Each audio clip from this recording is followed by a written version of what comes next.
মনুষ্যত্বের আলো মেখে স্বপ্নেরা বেঁচে থাকে চিরকাল। যুগ যুগান্তে ঋতুচক্রের আবর্তনে প্রকৃতি ফিরিয়ে দেয় পুষ্পিত উপহার, শুভ্র কাশের গুচ্ছ। দুর্নীতি, হিংসা, হত্যা সময়ের অন্ধকার ভগ্নাংশ এক। বিনয়ের নির্মম পরিণতি নিয়েই তার জন্ম।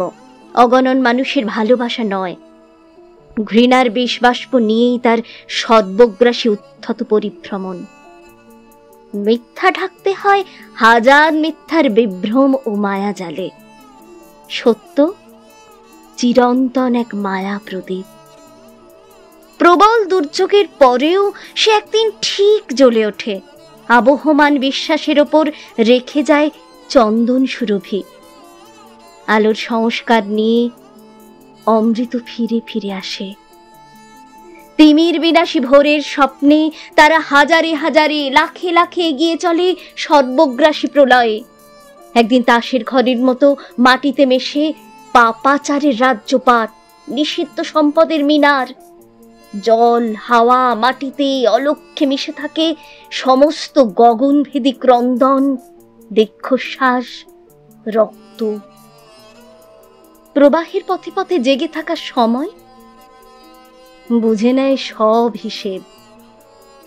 সৃষ্টির অমোঘ চক্রে নিস্তার নেই যে কারো। একদিন প্রকৃতি শান্ত হয়, মানুষ প্রাণীর উৎসবে মাতে। প্রতিকূলতার পাহাড় পেরিয়েও হাসি মুখে বাঁচে অল্পেতে খুশি হওয়া সাধারণ মানুষ। ঐক্য সংহতির রূপকল্পে একদিন তারা গড়ে তোলে মানব শৃঙ্খল। সিদ্ধারা সোজা রেখে মানচিত্রে জেগে থাকে সত্যের মশাল হাতে। লেখা হয় নতুন ইতিহাস। আকাশের নতুন নক্ষত্রের নামকরণ হয় তিলোত্তমা।